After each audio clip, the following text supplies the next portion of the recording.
بسم اللہ الرحمن الرحیم۔ حضرت مغیرہ ابن شعبہ رضی اللہ عنہ کی ذہانت۔ مغیرہ ابن شعبہ رضی اللہ عنہ کے متعلق منقول ہے حضرت علی سے رضی اللہ عنہ کہ مغیرہ کے پاس ایک نیزہ تھا۔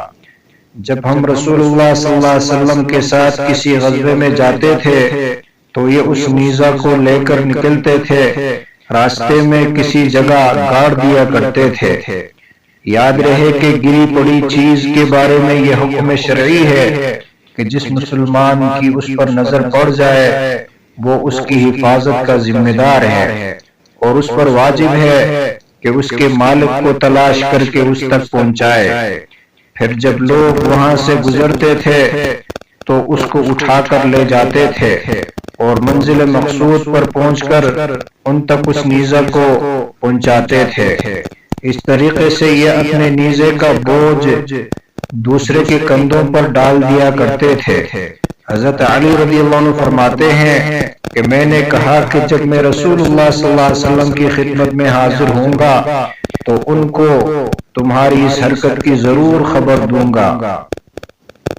کہنے لگے ایسا نہ کرنا، اگر تم نے ایسا کیا اور حضور صلی اللہ علیہ وسلم نے حکم دے دیا کہ کوئی نہ اٹھایا کرے تو پھر کوئی گمشدہ چیز نہیں اٹھائی جائے گی، یعنی لوگ ایسا ہی سمجھ لیں گے کہ کسی نے مغیرہ کی طرح قصدن ڈالی ہے اور مسلمانوں کو نقصان پہنچے گا جس کی ذمہ داری آپ کے اوپر رہے گی۔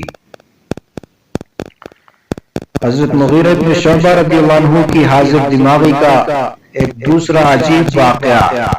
زید بن اسلم اپنے باپ سے روایت کرتے ہیں کہ حضرت عمر رضی اللہ عنہ نے مغیرہ بن شعبہ کو بحرین کا عامل یعنی گورنر بنایا تھا۔ وہاں کے لوگ ان سے ناراض ہو گئے اور دشمن بن گئے تو حضرت عمر رضی اللہ عنہ نے ان کو معزول کر دیا، لیکن بحرین والوں کو یہ اندیشہ ہوا کہ حضرت عمر مغیرہ کو بحال کر کے واپس نہ بھیج دے، تو بحرین کے چودھری نے لوگوں سے کہا کہ اگر تم لوگ جو کچھ میں کہتا ہوں اس پر عمل کر لو تو مغیرہ کبھی واپس نہ آ سکیں گے۔ انہوں نے کہا اپنی تجویز بتاؤ۔ چودھری نے کہا تم مجھے 1,00,000 درہم جمع کر دو اور میں یہ رقم لے کر عمر کے پاس جاؤں گا اور کہوں گا کہ یہ وہ رقم ہے جو مغیرہ نے خیانت کر کے میرے پاس جمع کر دیے۔ اور اس نے حضرت عمر کی خدمت میں حاضر ہو کر ان کو پیش کر دیا اور عرض کیا کہ یہ مغیرہ نے خیانت کر کے میرے پاس رکھوائی تھی۔ یہ سن کر حضرت عمر رضی اللہ عنہ نے مغیرہ کو بلوایا اور فرمایا کہ سنو یہ شخص کیا کہہ رہا ہے۔ انہوں نے سن کر عرض کیا اللہ آپ کا بھلا کرے، یہ جھوٹ بول رہا ہے، وہ تو 2,00,000 تھے۔ فرمایا یہ حرکت کیوں کی؟ انہوں نے عرض کیا کنبہ کے خرچ اور ضرورت نے مجبور کیا۔ اب حضرت عمر رضی اللہ عنہ نے اس نمائندہ قوم سے خطاب کیا کہ بولو تم کیا کہنا چاہتے ہو؟ یعنی 2,00,000 سن کر اس کے ہوش و حواس ٹھکانے آ چکے تھے۔ کہنے لگا خدا کی قسم ایسا نہیں، یعنی اب میں آپ سے ضرور سچ کہوں گا، اللہ آپ کا بھلا کرے، خدا کی قسم مغیرہ نے میرے پاس نہ قلیل رقم رکھوائی نہ کثیر۔ حضرت عمر رضی اللہ عنہ نے مغیرہ سے فرمایا تم نے اس دہقان کی نسبت کیا ارادہ کیا تھا؟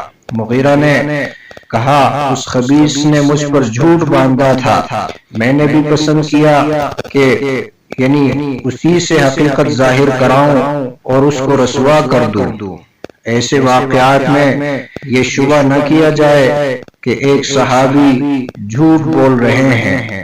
احکام مقصد کے تابع ہوتے ہیں، ان کا مقصد یہ نہیں تھا کہ اس دہقان سے ان کو 2,00,000 درہم وصول کرنا تھے، بلکہ سچائی کو سطح پر لانے کے لیے محض ایک ہیلا کیا تھا جو نہ عقلاً مذموم ہے اور نہ شرعاً۔